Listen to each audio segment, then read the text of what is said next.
A tudatosságiskolája.hu.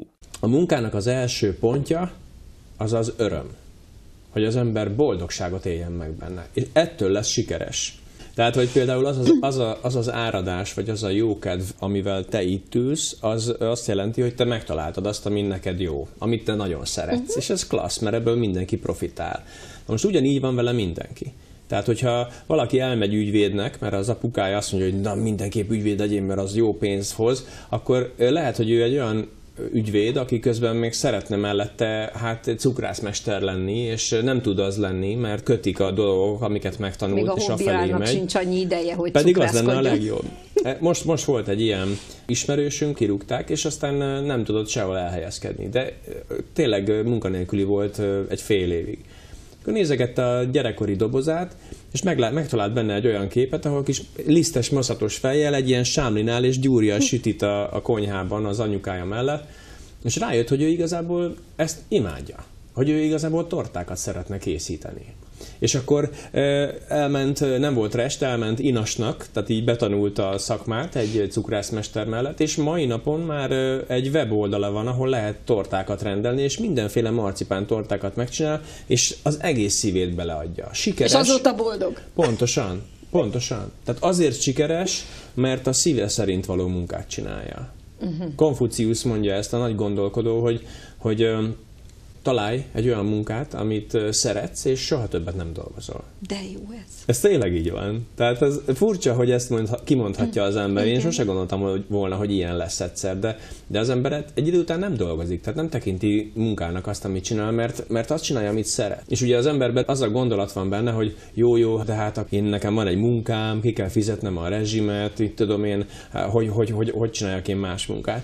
És mindig azt szoktam javasolni a sorsfeladat, meg az ilyen tehetség-hivatás kurzuskon, hogy ha van egy munkád, amiből pénzed van, az jó, és mellette kezdj el valamit, ami a szíved szerint való. Mert abban biztos, hogy sikeres leszel, mert azt szereted. A másikat lehet, hogy csak rutinból csinálod. De igazából nincsen benne előrehaladás, mert nem annyira kedveled, csak úgy pénzt hoz. A munkának az első pontja az az öröm, hogy az ember boldogságot éljen meg benne. És ettől lesz sikeres. És ha sikeres, akkor már egy egész kicsit kell csak szervezni, hogy aztán anyagi bősége is bejöjjön belőle. Tehát akkor a meglévő munka mellett 2-3 órába egy új munkát elindítani. Aztán növelni addig, amíg már a kettő tarthatatlan együtt, és akkor az eredeti munkát esetleg félállásba csinálni, a másikat meg megemelni. És az szépen lassan folyamatába átirányítani abba az energiát, amit igazán szeretek. Van erre egy híres tanmese, hogy van egy nagy rózsakert, és akkor a rózsakertben van a közepén, pont a közepén egy olyan rózsatő, amin gyönyörű rózsa van. Olyan szép a rózsa, annyira illatos és annyira nagy, hogy mindenki megkérdezi a rózsakertészt, hogy hát itt van egy csomó rózsa, és hát a közepén meg van egy gyönyörű szép, ami a legillatosabb és a legnagyobb. És hogyan lehetséges az, hogy pont ez a rózsa van középen?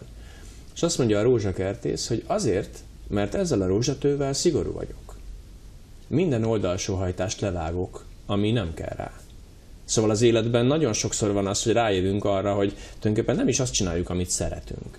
Erről szól a hivatás. Magunkat ezek szerint. szerint. A hivatás kurzus azt mutatja meg, azt találja meg, abban segít neked, hogy hogyan találod meg azt a szerencsét, amiben ténylegesen sikeres vagy. És akár hány éves az ember, most mit tudom én, 50-60 évesen is rá lehet jönni arra, ami igazából boldoggá tesz. És onnantól kezdve a maradék idő, mert érted, valaki 50 éves, akkor az meg lehet, hogy él 30-40 évet simán, miért ne? És a 30-40 év az ne legyen megint szomorú, mint esetleg az előtti 50, hanem az legyen boldog. Tehát bármikor meg lehet találni, és bármikor azt a szíved szerint való munkát meg lehet csinálni. Szeretettel vár a Tudatosságiskolája intenzív kurzus. Testi és lelki bőségteremtés, egészséges táplálkozás, tudatos életvezetés, önbizalomtréning, tudatos párkapcsolat. A sikeres munkahely megtalálása, a boldog élet törvényszerűségei, testi, lelki és szellemi egyensúly. 3 nap a tudatosságért, a boldogabb és szabadabb életért. A kurzuson megtanulhatod mindazt a tudatosságot, amire az életben szükséged van.